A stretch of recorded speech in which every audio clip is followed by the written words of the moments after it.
न्याय की शिक्षा देता है, मैत्री की शिक्षा देता है, स्वतंत्रता की शिक्षा देता है, समानता की शिक्षा देता है और भ्रातृत्व की शिक्षा देता है। और ये सारे के सारे तत्व बाबा साहब डॉक्टर अम्बेडकर ने भारतीय संविधान की प्रस्तावना में समाहित कर दी। आप भारतीय संविधान की प्रस्तावना पढ़ेंगे तो उसमें न्याय, मैत्री, स्वतंत्रता, समानता, भ्रातृत्व भाव तो है ही है और यही संविधान का मूल सार है।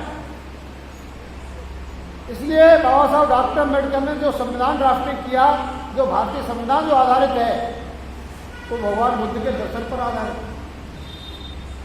और इसीलिए इन सारे तत्वों की, सारी शिक्षाओं की मनुष्य के लिए जरूरत है। चाहे वो किसी धर्म को मानता हो, किसी मजहब को मानता हो, किसी संप्रदाय को मानता हो। क्या न्याय की प्रत्येक मनुष्य नागरिक को जरूरत नहीं है? अभी इतिहासकारों ने बताया कि भगवान बुद्ध का धर्म तो केवल समाधिवाद बताता है, केवल शांति का ही संदेश देता है, केवल गूढ़ रहस्यवादी है, गृह त्याग की, पलायनवाद की बात बताता है। ऐसी बातें बहुत सारे लोग भगवान बुद्ध के धर्म के बारे में बताते हैं, जबकि भगवान बुद्ध की और महत्वपूर्ण जो संदेश हैं उनको नहीं बताते, जो प्रत्येक मनुष्य के लिए आवश्यक है। इसी कारण से भगवान बुद्ध का दर्शन पर आधारित भारतीय संविधान को भारत की समस्त जनता ने स्वीकार किया। और वो क्या, जो अन्य धर्मों से हट करके है, भगवान बुद्ध का धर्म न्याय की शिक्षा देता है। अब आप ही विचार करें श्रोता बंधुओं, न्याय की किसको आवश्यकता नहीं होती? गरीब हो या अमीर हो, धनवान हो या बलवान हो, अशिक्षित हो या अशिक्षित हो, और किसी भी धर्म का मानने वाला हो। ये भगवान बुद्ध का न्याय का सिद्धांत है। मैत्री की किसको आवश्यकता नहीं है? मैत्री भाव की हर प्राणी की जरूरत है। स्वतंत्रता किसको जरूरत नहीं है? समानता और भ्रातृत्व भाव। भगवान बुद्ध ने जो संघ की स्थापना की, भिक्षु संघ की, ये उसी विचारधारा पर आधारित था। भाई न्याय का मतलब है जो मानव के लिए आवश्यक जो भी तत्व हैं संसार में, जो भी जरूरत की चीजें हैं, उसके विकास में जो सहायक हैं, उनके साथ उसके साथ भेदभाव न किया जाए, सभी को समान उसके लिए अवसर मिले। यही न्याय का सिद्धांत है। क्योंकि भगवान बुद्ध का जब जन्म हुआ और जन्म से लेकर के ज्ञान प्राप्त करने के बाद में जो धर्म उपदेश दिए, उस समय समाज में चतुर्णी व्यवस्था एक आदर्श व्यवस्था के रूप में, पवित्र व्यवस्था के रूप में प्रचलित थी और स्वीकृत थी। उसमें न्याय कहाँ था सभी के लिए?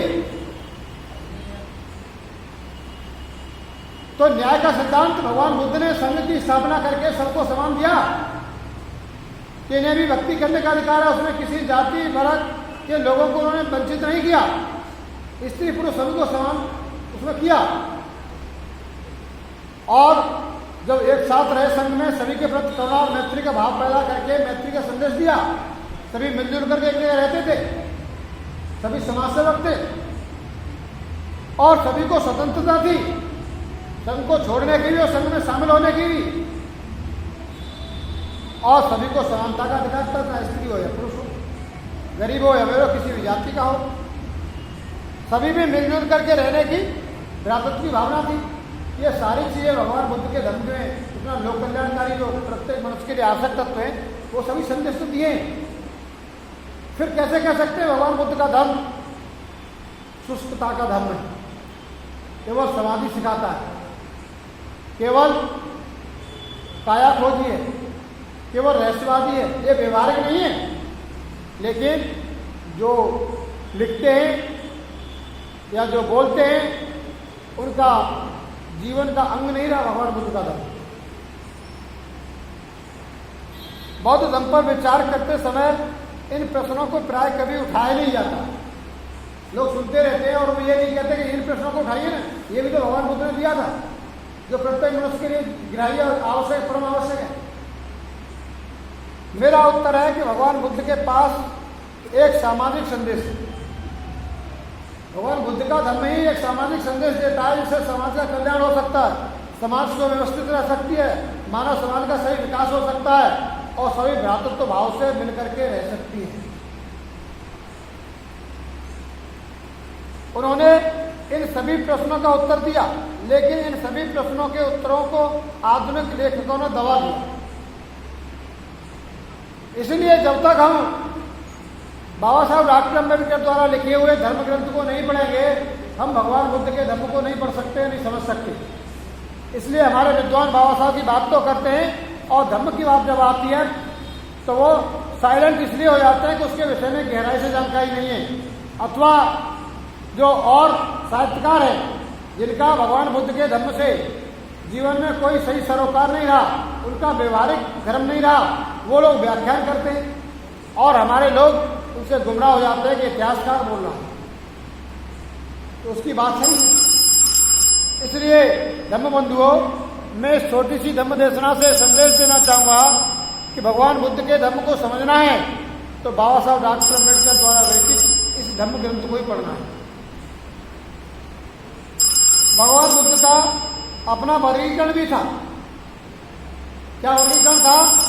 भगवान बुद्ध ने धर्म का अलग ढंग का वर्गीकरण अपनाया। और क्या वर्गीकरण अपनाया कि पहला वर्ग को उन्होंने धम्म कहा, पहले वर्ग को जो वर्ग बनाया उसको धम्म कहा। उन्होंने एक दूसरे वर्ग बनाया जिसे अधम्म कहा, यद्यपि इसे धम्म नाम से ही जाना जाता है। उन्होंने एक तीसरा वर्ग बनाया, उन्होंने इसे सद्धम्म कहा। तीसरा वर्ग धम्म के दर्शन का एक अलग नाम है। भगवान बुद्ध के धम्म को समझने के लिए आवश्यक है कि इन तीनों वर्गों की आवश्यक रूप से समझा जाए। क्या है तीन अलग? धम्म, अधम्म और सधम्म। एक धम्म है, एक सधम्म है और एक अधम्म है। जैसे कहते हैं आदमी आचरणवान है लेकिन एकदम सदाचारी है, उत्तम है, अति उत्तम है और सर्वोत्तम है। इसलिए धम्म और सधम्म और अधम्म, यानी जहाँ कहते हैं एक तो साधारण आदमी जहाँ साधारण मानकों से गिर जाता है तो उसे कहते हैं ये नीच है, दुष्चरित्रवान है। एक सदाचारी है और एक श्रेष्ठ